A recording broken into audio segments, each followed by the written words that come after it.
నమస్తే అండి. ఈరోజు కారం దోశ ఎలా చేయాలో తెలుసుకుందాము. ఒక గ్లాసు మినప్పప్పు, 3 గ్లాసులు బియ్యము. నేను బ్రౌన్ రైస్ తీసుకుంటున్నానండి. బ్రౌన్ రైస్ అయితే బి విటమిన్ కూడా వస్తుందని చెప్పి బ్రౌన్ రైస్ పోస్తున్నాను. 1 స్పూన్ మెంతులు.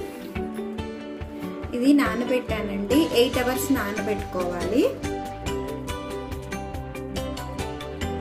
దోసపిండి రెడీ అయిపోయిందండి. దోసపిండి బౌల్లోకి తీసుకొని,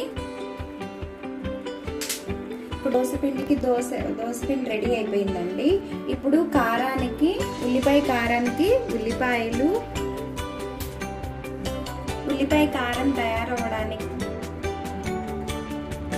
అల్లము, టమాటా, ఇట్లాగే ఆనియన్స్, టమాటా, అల్లము అన్నీ కట్ చేసేసుకోవాలండి. కట్ చేసుకొని మిక్సీ జార్లో వేసుకోవాలి. 1 స్పూన్ సాల్ట్ వేసాను, 1 స్పూన్ కారం వేసానండి.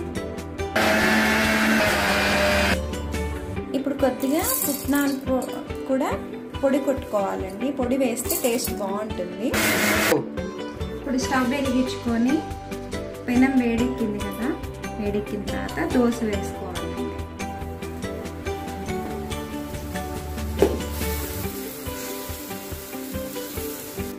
దోశ వేసుకున్నాక 1 స్పూన్ ఆయిల్ వేసుకోవాలి.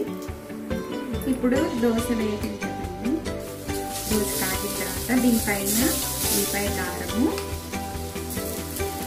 ఇలా బాగా స్ప్రెడ్ చేసుకుంటే బాగుంటుందండి, మంచిగా ఉంటుంది. దీనిపైన నెయ్యి వేసుకోవాలి.